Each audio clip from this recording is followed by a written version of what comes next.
Welcome to Simplify. I'm Caitlin Schiller. I'm Benjamin Solar. Hi, Caitlin. Hi, Ben. How's it going? Great. You? Pretty good. Awesome. New year. New same us. Yeah. No, we're fine. Which is great. Yeah. I didn't need to change.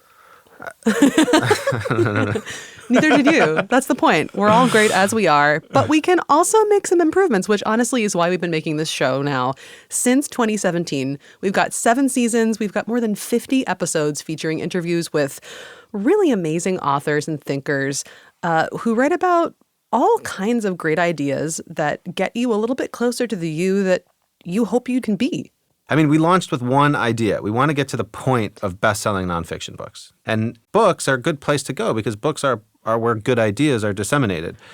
So our idea was, and still is, let's get to the point of those books, and then we give some extra reading and further recommendations to dive deeper. That's what Simplify is all about. Yeah, so we wanted to take people right to the stuff that was most impactful and mattered most in this sea of ideas and books. And that's kind of why we're back today, actually. Speaking of seas of ideas, it is the new year, and there are tons of articles, podcasts, people telling you what you need to be doing to have a great 2023. And I don't know about you, Ben, but I don't need those long listicles. They make me a little bit anxious, and I would much rather have some distilled stuff to do that will probably actually help me. And that is why we're here. That's what we're doing today. Yeah, I mean, we all know like resolutions don't work. Right. They're short term. Exactly. I'm convinced we only make resolutions because we're so full of food and drink and family that we're like, that's it, no more. Exactly. I'm taking all of January off alcohol and I'm not eating, I'm going to exercise. Yeah. But it doesn't last like a week. And then everyone's like, I'm going to eat more meat. Exactly. They're just Band-Aids. But what's real is habit change. What's real is setting an intention and finding little ways to hack away at it across time. And we have a lot of ideas about how to do that. Or not us. Ben and I have no real ideas. But the people we talk to do. Right. Yeah. In 50 episodes, you've had some amazing conversations with people. We have some really strong ideas that people write you about all the time. All the time. Thank you. Yes. And so we thought, let's do something. Yeah. Let's help people out. Let's help them sift through all of the 2023 advice out there and give them 3 things from 3 areas of life that everybody is dealing with and thinking about and looking to improve. So those areas are work, life, and relationships. This is where we spend all of our time. This is what we do the most thinking about. These are our 3 major areas. So today we've got Tiffany Dufu talking you through how to thrive at life, which comes down to having a purpose, kind of. Ken Page, who will talk you through how to thrive at relationships. Ben especially loves this one.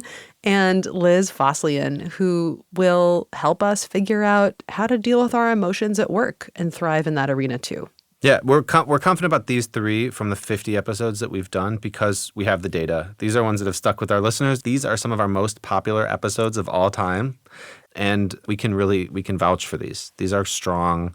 And I think these are going to help people out in the next year. Yeah, this is it. Here's your 2023 toolkit. 3 things that you can do to thrive in work, life, and relationships. Cool. So we should get into this. At the end of the episode, don't forget, we will recommend some books so you can dive deeper into these topics. Maybe some of Caitlin and my picks from 2022, which was last year.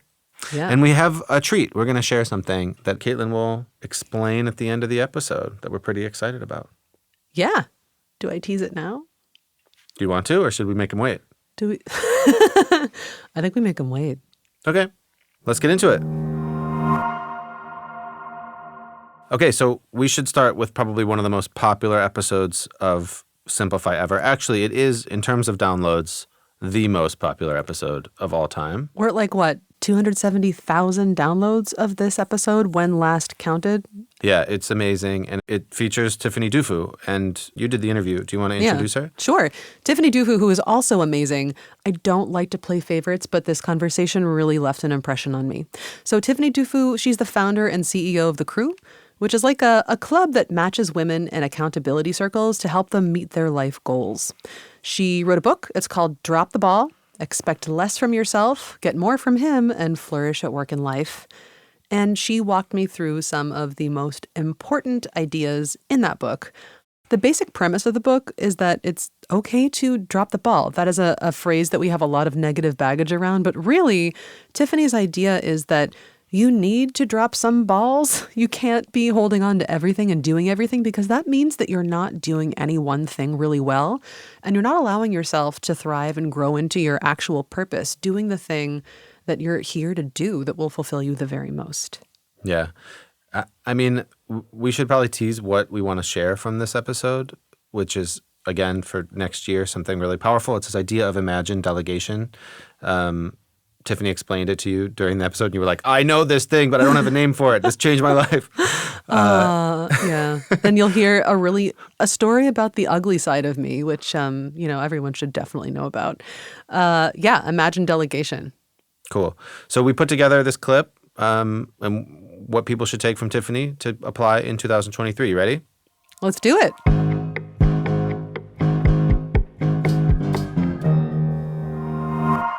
Today, I wanted to speak with you a little bit about your fantastic book called Drop the Ball. And I've got to say, until reading your book, I had never experienced the phrase drop the ball with a halo around it. It's usually a categorically negative thing. Can you talk to me a little bit about what you mean by dropping the ball? Of course. Well, now dropping the ball means that I've let go of unrealistic expectations of doing it all, that I figured out what matters most to me and what my highest and best use is in achieving that. And most importantly, I figured out how I engage others in this process so that I can live a life that I'm passionate about. There's so many lessons that I learned in reflecting on the journey, but one of the biggest lessons is the importance of just speaking what's on your mind and not assuming that people are going to read that. I used to engage in this phenomenon that I call imaginary delegation. Mm-hmm. This is when you assign someone a task and you fully expect them to complete the task. And then when they don't do it, you become very frustrated. It may dawn on you at some point, well, I didn't actually tell them that I wanted them to do this. Like common sense at some point will prevail, but then you'll snap back at common sense. Well, can't he see that the recycling needs to be taken out? I mean, I can see that it's overflowing. Am I the only person around here who can see that? And it sounds, funny to say it out loud, but that's indeed how I was living. My life, kind of expecting people to understand what I needed. Right. And part of what I had to learn how to do was to stop assigning people things without communicating it to them out loud and really teach myself how to have intentional conversations, proactive conversations with people who, for the most part, want me to be my best and want to support me, but can't because they don't know how to do it. One of the most special things about this book, actually, what really struck me personally, is that you're so open and candid about some of the ugliest stuff that couples go through. And it's really freeing, and I think it's really galvanizing towards change. Your story about getting angry at your partner for not doing things on your schedule. I mean, there are a lot of those stories in the book. I can really relate. And I think that, some things might have gone differently in my last relationship if I had read this book. And when I was reading the other night, I remembered suddenly that there were times that I lashed out by folding only my own dry clothes and not his. I just leave them on the bed in a heap. Check. Yeah. I had built up so much resentment over what I perceived as me doing more that I just could not bear to do that one last little thing. And it was awful. I hated myself for it, even as I was doing it. And yet I almost felt entitled to it. Mm-hmm. And I love so much that you talk about these hard feelings in your book in such a candid way. But many women, including ones I've talked to while reading your book, can't seem to do that. How do you start to process and clear these emotions so that they don't lead to a disastrous downfall, or they don't lead to you bottling things up inside and leaving your partner's dry clothes on the bed in a heap? Mm-hmm.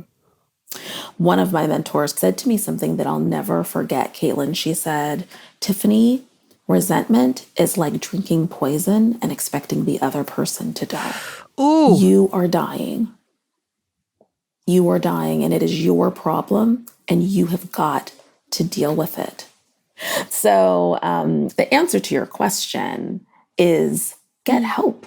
You could go get professional help for things like managing your emotions and figuring out what's going on with you. There are entire industries, the coaching industry, for people who really need support. Yeah, absolutely. Okay. So one of the things that I heard there in what you just said is that one of the reasons that women don't drop the ball is that we don't know how to have the conversations that we need to have in order to get the help. And I mean, there are so many cultural barriers to dropping the ball. What are the other reasons that you identify that it's so difficult to relinquish some control and to take on less responsibility? Well, I think one of the biggest reasons, and certainly for me, is a lack of awareness that you're maintaining control and that there's another option. So I did not think of myself as someone who was, grasping onto balls, or if you had said, are you a control freak? I would have said, no, I'm not a control freak. I'm doing the things around here that I'm the best at doing, meaning that this work has to get done. I'm better at doing it than anyone else, not taking into consideration the fact that, well, maybe you're better because you just do it all the time. Maybe other people just haven't had practice. It's not that there's something innate about the way that you're, and really understanding that I was socially conditioned to believe that I was the best at this. You see, because what happens is you assume that you're the one making all of the decisions and that you're setting up your own expectations of yourself, when really that's not what's happened. That's not how you arrived at your identity. So in some ways, the first step is really understanding how socialization works and how you have been impacted by it the way that everyone else is. We all are born into our lives playing certain roles. If you were assigned girl, your first role was probably daughter. If you were assigned boy, it was son. If you had siblings, you became a brother, a sister, friend, a student, a worker, a manager, husband, wife, scholar. We all have all of these roles. And what I find fascinating in talking to so many women over the years and listening to their stories is that even though we're born in different parts of the world, Caitlin, to different families that have different values, somehow, if you took all of these roles and created a job description based on them, we all ended up with the same job description for what it means to be a good anything. Yeah. And so understanding all of this helps you to dig into, well, why is this in my job description? I always encourage people to ask themselves 2 questions in relationship to their roles, to actually write out their roles, to first ask themselves, what does a good ex do? What does a good manager do? What does a good sister do?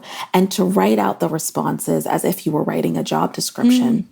And then to ask yourself, how do I know that this is what a good ex does?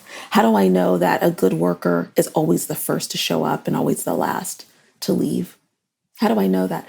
When you begin to dig into that, what you'll realize is that the answer to that question is never you. You'll go back to, well, I guess my mom did that. That's what my first boss did. That's what I see in the movies. Right.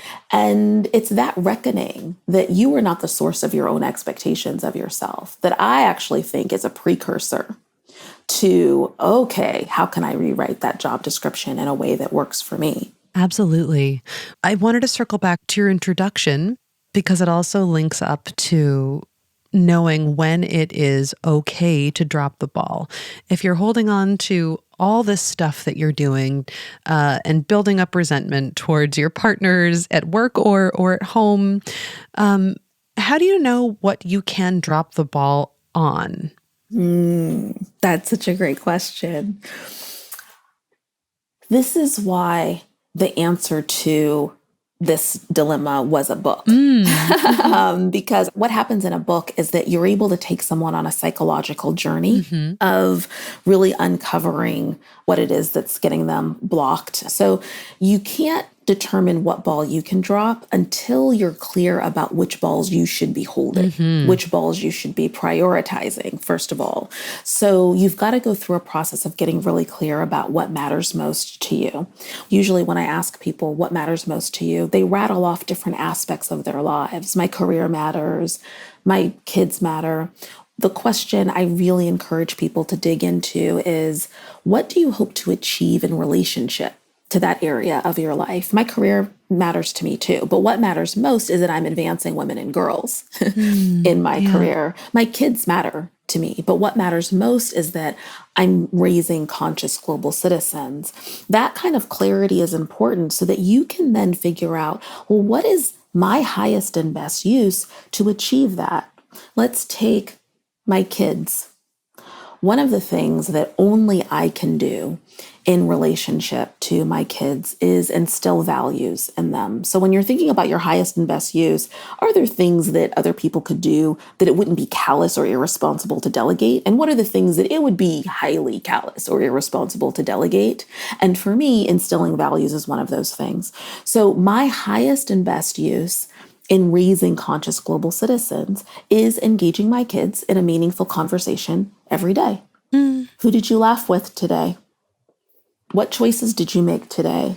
I have a 14-year-old son who's not feeling my coaching sessions right now. So I had to ask him yesterday, if an alien spaceship came down from outer space and abducted someone from one of your Zoom classrooms today, who would they have abducted? I was like, they would have taken Jake. I'm like, okay, talk to me, about this.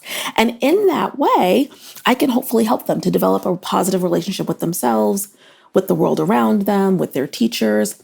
That, Caitlin, is at the top of my job description, my new job description that I've written for what it means to be a good mom. And there are other things on that job description, by the way. When people get old enough, like your kids, to be able to tell you, you need to be engaging them in the process. So about every 6 months, I ask my kids to have a meeting, and their task is to tell me the top 3 things they feel that they need me to do in order for me to be a good mom and for them to feel like I'm a good mom. And it's the best exercise to do with other people in your life, because what they tell you, I swear, will always be less than what you expect of yourself. So you can drop those balls. Once I'm clear about my new job description, I feel confident knowing that if I dropped the ball on almost anything else that wasn't on that job description, I might have to face the consequences. Let's be clear about that. But I'm still a good ex. I'm still a good mom. I'm still a good wife. I'm still a good sister. I'm still a good CEO. And that makes all the difference in psychologically, you knowing that each and every day you're doing exactly what you're supposed to in order to move your life and the world forward. That is so useful. And I love that this exercise you do with your kids gives them the opportunity also to decide what they like and what is important to them in intimate relationship. Because our parents are the most intimate relationships we have up until, I don't know, whatever age we have our first real intimate romantic relationships, I guess. But that's such a beautiful exercise for them. It is in the context of what matters most to me and my highest and best use, right? If you asked, they have a father, if you asked him what matters most to him, he would probably say something about academic excellence and being self-sufficient. His highest and best use is sitting down and making them do all of these math exercises. He's a great mathematician. He's a great engineer. And for better or for worse, his kids will be good at math. Yeah. Right? So that's why it's so important for you to determine first what matters so that you can direct your energy and your time and your resources and talent into fulfilling that. Yes, I want them to be conscious global citizens, but what else does that mean? Well, it means that probably whether or not they get into an Ivy League school is not my highest priority. For some parents, it could very well be. Totally makes sense.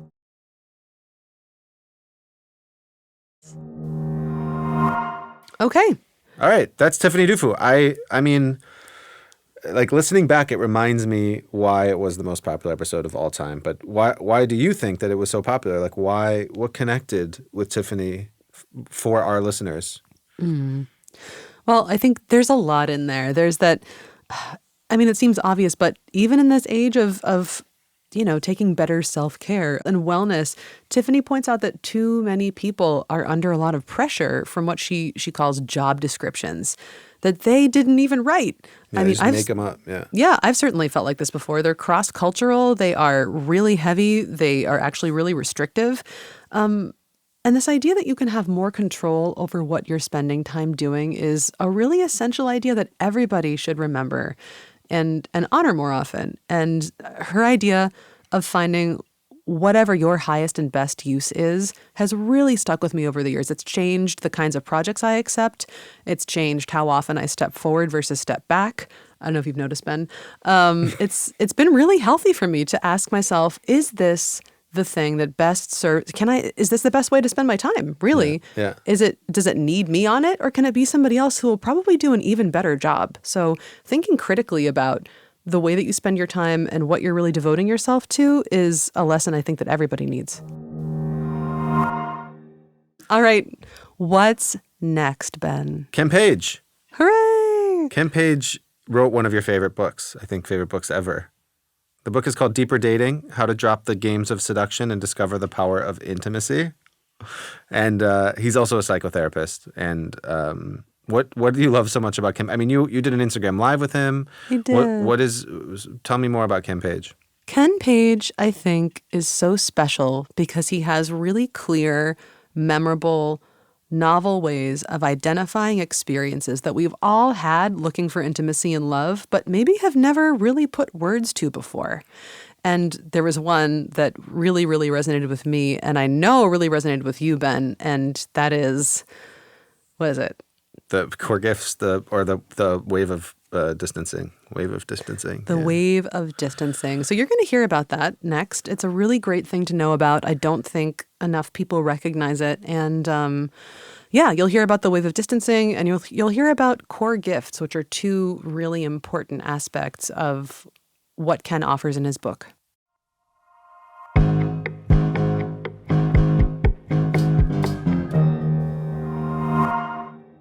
Let's kick it off with gift theory. We've all got gifts. We know that. But how does this relate to dating and intimacy? Yeah. It's hugely important, and it is counterintuitive. So when you normally think of gifts, you think of a strength, a quality that is kind of just positive, like gifts as opposed to wounds or weaknesses. But in fact, that is not an adequate understanding of what it means to be human. We, in fact, live in a swirl that I call the gift-wound matrix. And the key piece about that is people often say, well, my gifts come out of my wounds because they made me stronger. But I think that our wounds come out of our gifts. And our gifts are the places we feel the most deeply. And they are parts of ourselves that the world often doesn't understand or steps on. And we don't understand because they are portals to a much greater self. They don't fit. Our gifts don't fit inside our being. It's like we're just too sensitive, or we're too fierce and too passionate. There's so many different ways. Usually it would fit into two categories. It would either fit into a category of gifts of deep sensitivity or gifts of intensity. And for all of us, it's a mixture of both.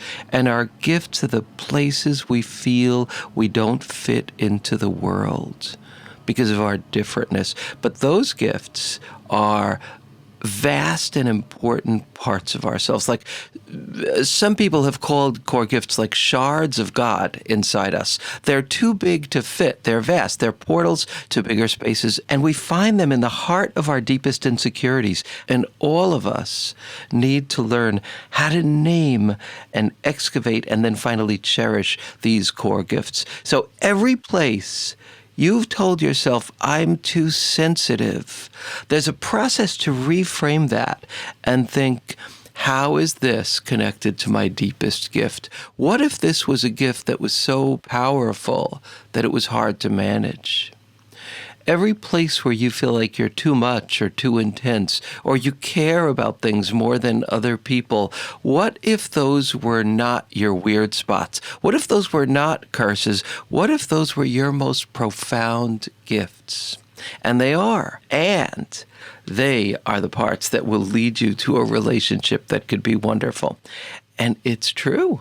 It changes our world when we honor ourselves from the inside out instead of focusing on fixing ourselves from the outside in. Right. And This to me is a formula that's like the deeper physics of dating. The degree to which we cherish those gifts, not accept them, but live from them and cherish them. To that degree, and this is like kind of almost miraculous, but it's true. To that degree, we are going to find ourselves sexually and romantically attracted to people who treasure us for who we really are. And the converse is true as well. The degree to which we kind of push those things aside and think, well, I'll show them when I meet the right person, or we feel ambivalent, we don't really totally embrace them, or we actually maybe even feel deep shame around them. To that degree, we're going to end up sexually and romantically attracted to people who hurt us and to masochistic situations. Because our core gifts are the center of our very being, and until we treasure them, we will be lost. That's the profound essence of this. The parts of you you've been most embarrassed about are your sacred parts. And this leads to how you can all discover, how all the listeners can discover their own core gifts. Okay. And here's how. I'm going to share an exercise. Just take about 2 days. Have a journal, have your phone, and what I'd like you to do is to note 2 things in those 2 days, again and again. Note the things that hurt you in your interactions with the world. Note what they are. When you notice that kind of pain, even if it's like kind of a paper cut pain, like you don't notice it at first, it's so little, and then it stings after the interaction. Notice the pains that you feel, the places that you feel hurt, even mildly hurt in your interactions. And instead of telling yourself you're being too sensitive, instead, I want you to think, okay, this obviously marks a place where I care pretty deeply, or it wouldn't hurt. What is it that I am caring about? What's the value in this that's being stepped on or hurt? That will identify a core gift. And if you do that for 2 days, I could pretty much promise you there'll be 2 or 3 different things that come up again and again. Because the places we get hurt the most are the places we care the most. The places we care the most are our core gifts. And the other one is to notice the things that give you joy, that fill your heart. And they could be silly things, they could be strange things, but just noticing the things that just like cause like a kind of a wave of warmth or peace or pleasure or giddiness. Notice what they are. And with those, don't just pass over them as nice moments. Think here, how might this be a fuel that I need for my own joy in life? How might this be something really important about what fills my heart and inspires me? And after 2 days of doing that, it'll be like a connect the dots puzzle. A picture will emerge, and it'll be a picture of your key core gifts. And when you do that, it's like finally finding the user's manual for your life. Now, this brings up the point of what I think is the greatest single saboteur of healthy love that exists. And it's what I call the wave, or the wave of distancing. Yeah. Please tell me about that. So this wave of distancing, I believe, is what kept me single for decades and decades. And I just can't believe that no one had a name for this that they could tell me about. I mean, the closest thing was that Groucho Marx concept of that I wouldn't want to be a member of any country club that would have me as a member. Oh, yeah. And I remember hearing that. It was like being stabbed by truth. Oh, like, man. But what I didn't know is that this is a thing, this wave of distancing. And when I speak to a crowd of people, pretty much always between half and 2/3 of the crowd, when I ask them if they suffer with this, will raise their hands, yes. And so here's what it is. It is when you meet somebody and there's some attraction, you're attracted to them, and then over a little bit of time, you find that they're not going anywhere. They're interested, they're present, and that there is not that spice of them coming and going, treating you well, not treating you well, making you feel like you're not enough and you have to earn their appreciation. They're just steady. Now, they could be fierce and smart and capable and sexy and wonderful in all these different ways, but that particular spice of unavailability and feeling like you have to prove yourself isn't there. And so all of a sudden, they start seeming less desirable. And you want to go back to the thrill of the hunt. Or all of a sudden, like, you notice that their ears are just like, how did you not notice this before? Their ears are just like so unattractive. Or I hate that laugh. I never noticed it before. But these things come up that, make you feel kind of repulsed or distanced or bored. And then you feel like two things. One thing is, all right, I better get out of here because this isn't fair to them because I'm obviously not interested enough. And it's going to feel horrible to me if I get any more entrenched and then have to pull away. So you want to leave for that reason. And then the other thing that you feel is, oh my God, am I screwed up? Am I immature when it comes to intimacy? Like, but I am. And I have to look for someone I'm more attracted to. And that is what happened to me, along with the attendant sense of sadness and emptiness for decades, from when I was like 20 years old until I was a lot older, in my 40s. Yeah. And I felt helpless around this, and I didn't understand that it was a thing. And here is the thing that it is. It is a wave of fear. It is a spasm of fear. Just like a mother bird, that if you get close to its babies, it'll attack you or it'll play dead on the floor. It's your psyche knowing this is someone who could, it's not conscious, but this is someone who could really, really pull the rug out from under you. Yeah. Because if someone like this lets you go, then you have nothing. And so we protect ourselves by getting afraid or highly judgmental or some kind of combination thereof. And what I didn't realize is that it's a wave. And what do I mean by it's a wave? It hits you, it slams into you, it knocks you over, and then it goes away. And I never stayed long enough for it to go away because no one ever told me two things. One, don't flee. Don't flee when you feel the wave. Stay. And the other thing is back up a little bit because you're terrified. You just don't know it. And you need air and room and space. That is the great medicine at that juncture. So if you feel not ready to have sex, even though you've had sex already before, or you don't feel ready for that weekend away, shift backwards. Give yourself space. You might want to go for a walk with them and their dog because you love the way they are with their dog. And allow yourself to kind of almost fetishize the qualities that you like about them. Let yourself enjoy them, take pleasure in them, have sexual fantasies about the parts of them that at that moment you're interested in. If you do that, if you don't pressure yourself, you give yourself room to breathe and you don't flee, really something amazing will happen almost always. The wave will pass. And when it passes, your feelings are going to come back again. And when they come back, you will also have a better sense of if this person is right for you or not. Nobody teaches us this. Nobody teaches us this. That's so true. Thank you for sharing that. Cool. Core gifts, waves of distancing. Core gifts, waves of distancing, these are terms that a couple of years ago I'd never heard of. And I think about them and talk about them weekly. I've recommended Ken Page's Psychology Today articles so many times now to explain these concepts to people. And every single person is like, wow, that was really useful. Yeah.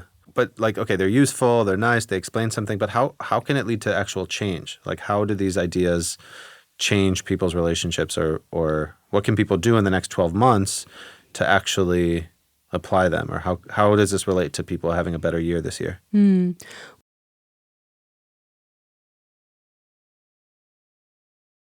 Well, I think the thing is you can't change it until you see it. And you have to be aware of your patterns. So a thing that people love to do at New Year's, we mentioned it before, is that you start these new patterns. Well, you try to start these new habits. Yeah. You try to get yourself into a new pattern. But if you haven't seen the thing that's actually kind of the self-destructive thing that maybe you're engaging in or the thing that isn't really serving you, you can't really do anything about it. And I think that in order to do something about these frustrating patterns in relationships, you need the right words for it. You need somebody really clear and compassionate like Ken Page to just show you, hey, this might be a thing that is messing up your goals. And I really don't think there's anybody who does it better than Ken. Yeah. Yeah. He's kind of, in some ways, the perfect simplify guest. He can get these complicated things into a simple way. Yeah. He's memorable. He's, like you said, compassionate, comes across in the voice and how the way your interview. Oh my God, it was so sweet. It was one of the snuggliest audio experiences I've ever had. Yeah. All right. And then for the last one, we want to share a good chunk of our interview with Liz Fosslien. Liz Fosslien is an expert on emotions at work. She's also an amazing illustrator. She makes these hilarious cartoons. I love them. The books that maybe you've heard about are Big Feelings, How to Be Okay When Things Are Not Okay, and No Hard Feelings, The Secret Power of Embracing Emotions at Work. What do you remember about this? What's stuck with you, or why did you want to include Liz Fosslien? So Liz, she's also she's so great at putting big, complicated ideas into memorable words and images. That's the thing you'll really notice about her illustrations if you go and check them out. It's amazing what she's able to communicate in just a few words or just a few pictures. And that's also true in this interview. The things that have stuck with me the most, the first one is the smile file, which maybe we'll talk about later. But the thing I think that's the most useful and impactful is this idea of what feedback really is and why it matters. You might think that you understand it already, but feedback is so important. And Liz shone this kind of new direction of light on it that made me understand a new facet of feedback that I think is really important to think about as you go into 2023. All right. Let's just hear it. Yeah, let's just do it. Let's hear it. Here's Liz.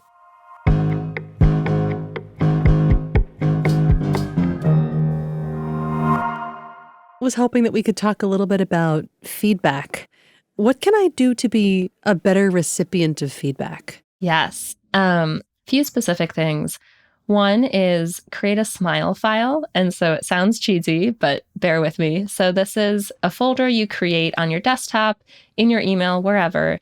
And every time someone says something nice about you or thanks you or just does something or says something to make you smile, you save it into your smile file.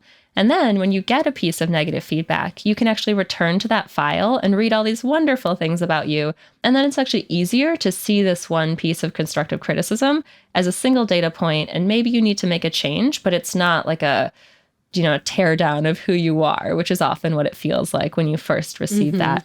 Another really valuable thing is take notes. So just even if you're having an emotional reaction, write down the piece of feedback you received, put it away, and then come back to it later when you're in more of a calm state. And that's maybe when you have the calmness of mind to look at it and say, okay, I should make a change based on this. I learned that when I've applied.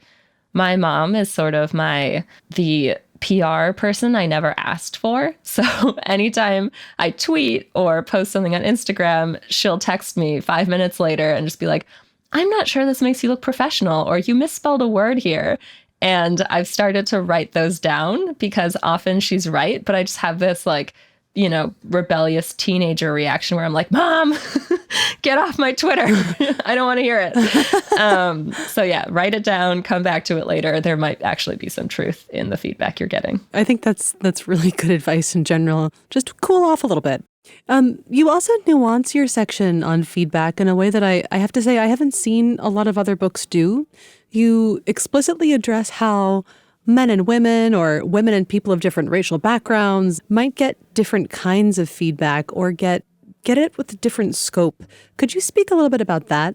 Yeah. So there's actually a research study that looked at performance reviews over 6 years at a big tech company. And they found that women tend to get much more vague feedback than men.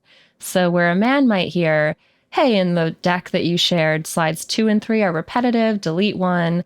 And at the end, maybe sort of stand up a little straighter to project more confidence, super specific and actionable. A woman might hear, hey, your comments missed the mark, or the deck didn't really land for me. And the reason that those are so bad is because it's impossible to figure out what to do next. Like, I don't know, if you tell me my comments missed the mark, I have no idea what I should change. So I'm just left there anxiously thinking through every single word I said, and then probably thinking through every word I say for the next 6 months, trying to figure out when my comments are missing the mark. And so it's so important to create, I mean, one, just to give good feedback, but to create an equitable workplace, to give everyone feedback that is specific and actionable. So it's really always the thing I like to say is, where is the person now? Where do you want them to be? And then what are the very specific steps to help them get to that place you want them to be? The other thing I'll say about feedback, and this story came from a friend who's a Black female engineer. And so in engineering on teams, they do this thing called code review, which is where someone has written the code and you sit with another engineer and you go line by line through every part of the code and give feedback and it's, yeah. So it's, what an afternoon. I know. So it can be very stressful, but it's also, this is actually where you learn what you need to do to level up as an engineer. So if you're not doing this, you actually don't know what you need to improve and you're never going to learn and grow. And so what, again, my friend told me is that she was sitting during code review and she was, again, the only female on this team and the only Black person.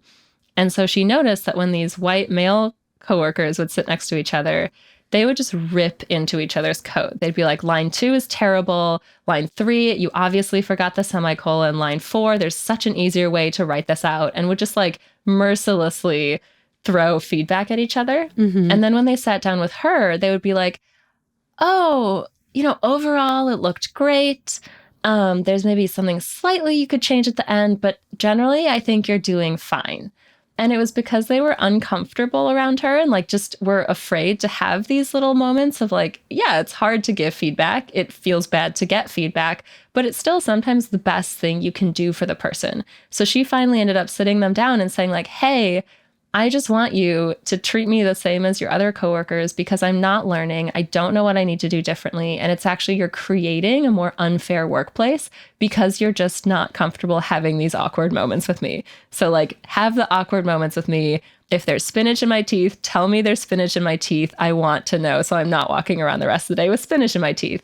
And then she said it got a lot better, but that was kind of the opposite problem where people just like wanted to be supportive and like nice to her. And in doing that, they were actually holding her back. Whew. It really hit me reading that. It makes so much sense. And there's so much that we can do that's not great through good intentions. Yeah. The one more thing, I have a lot to say on this, obviously. Please go on. Yeah. This is sort of back to gender differences. In research around feedback in the workplace, often men are afraid to give feedback because they think that the woman will feel sad and then she'll cry. And I think that's just a deep misunderstanding of why women cry in the workplace. So out of all the women surveyed, most of them said, I don't cry when I'm sad in the workplace, or if I'm crying, it's not a sign that I'm sad. It's a sign that I'm really frustrated. And so I think understanding that is really useful. One, if you're a manager and you see someone crying, understanding that like there might be a barrier to their progress. There might be something that's unfair. It's probably not a sign that they're like sad or whatever. It's like something is wrong and we should help address it. And then also, if you are one of these men that was surveyed and said like, oh, I'm afraid of giving feedback because she'll cry. No, that's probably not what's going to happen. Like, give the feedback, give it in a nice way, make it specific, make it actionable so it doesn't tear apart someone's self-esteem, but don't shy away from giving that feedback. Yes. Nice. Yeah. I mean, so we talked about life, we talked about dating, and this one was about work. I think it's funny about work because it's such a horrible place emotionally for some people. I mean, it really can be. Esther Perel made a whole podcast about it after her relationship one, right? And people were surprised, but I actually heard her talk once, and she was like, "Why? People feel miserable and helpless at work like they do in relationships sometimes, and it's a place where we need to spend a lot of time understanding how to speak to each other and deal with emotions." And I think Liz Fosslien, like we just heard, gets that. And the smile file, you love the smile file. I love the smile file. It's something I didn't take seriously initially, but I did start one last year. And it's just a note. It's a digital note. I just copy paste feedback that I get in there. And if I'm having a crappy day, even if I'm having a great day, why not enhance it? I'll just look at the smile file. It's great. I really recommend it. Yeah. I was thinking like, what if we were as prepared and thoughtful about our emotions at work as we were about like quarterly planning? Indeed. I mean, of course, like also dealing with emotions leads to better performance. It leads to better decision making. Yeah. For sure. If you think about how many people have made rash decisions. Absolutely. Knee jerk, hurt, or overly excited or something emotions. Yeah. Yeah, but also like a bit of humility and not taking yourself too seriously. That's cool that you have a smile file. I don't. I do think have an you should. achievement. I have an achievements file. I have like an achievements. I don't have that. But I it's should empty. work on it. All right. Well, I'm going to. It's just a blank. We once instated a calendar date for every month to write down our biggest our like 3 biggest achievements. We did it once. We did it. We have to do it again. 2023. You and me. Achievement Yeah. file. I don't want to do resolutions. We're not going to do resolutions. It's on the calendar. It just is. Okay. Well, we we're have to going to do it. actually do it this year. Cool. That's not a resolution. It's just a promise.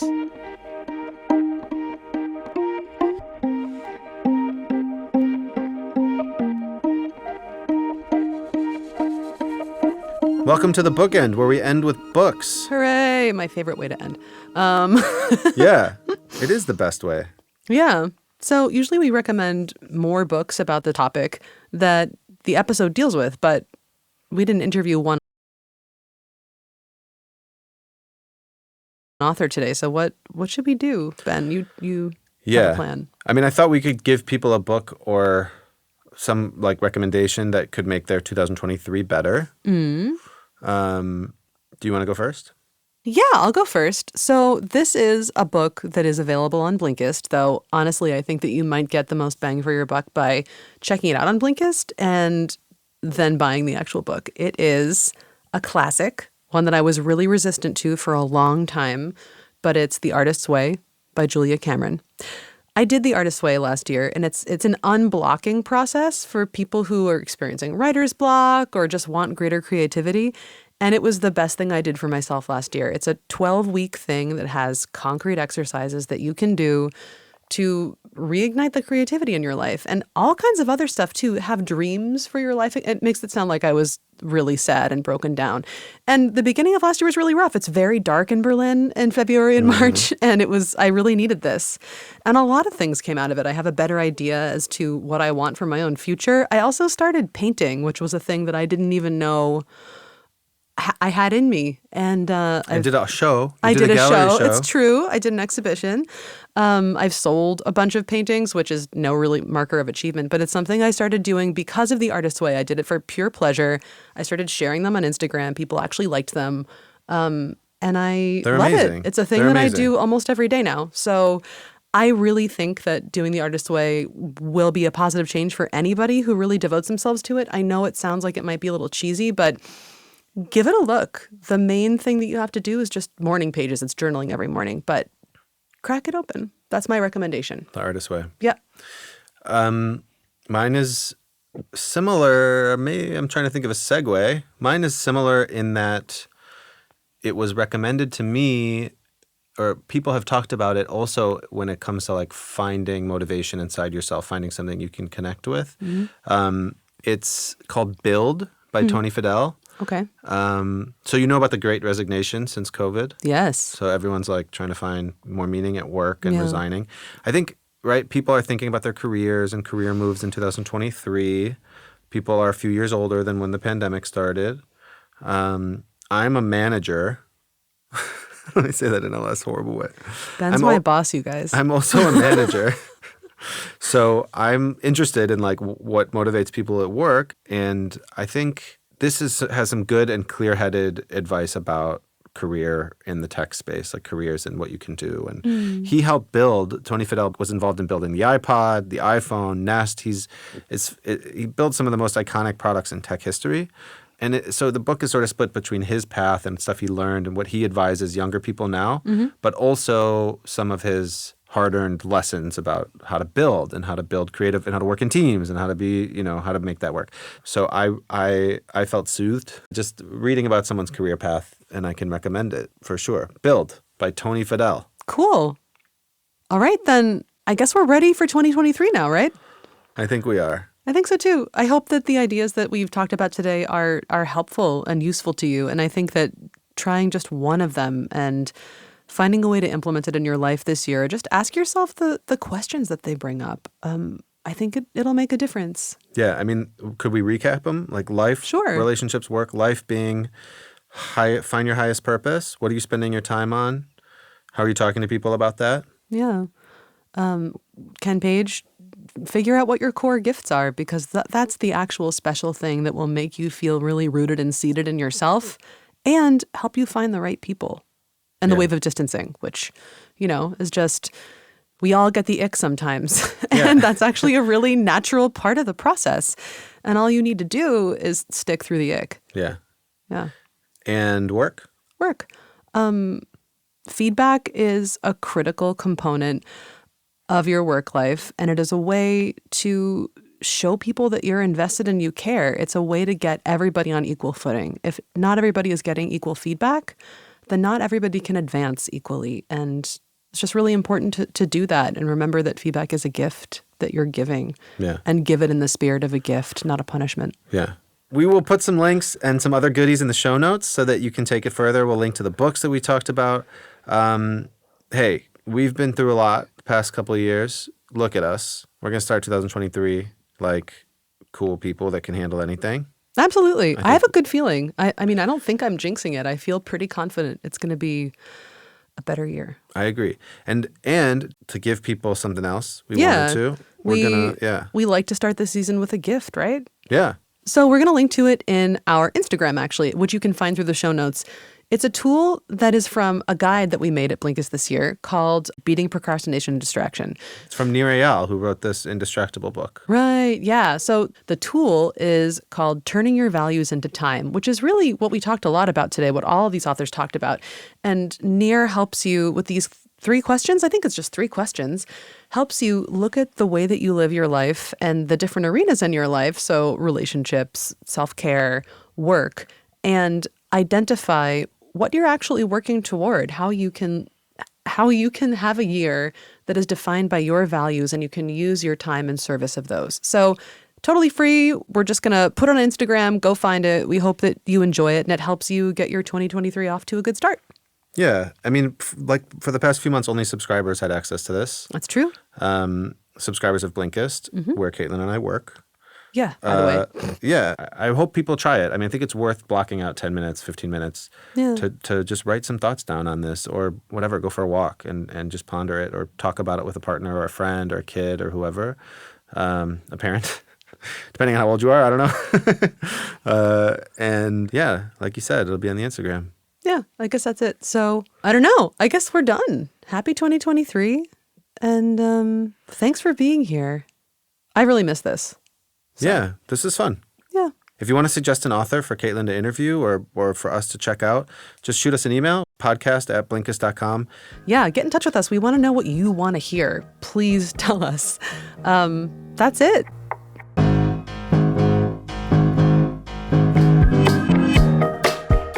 This episode was produced by you, Ben Schumann-Stoller, me, Caitlin Schiller, and Odie Constantino.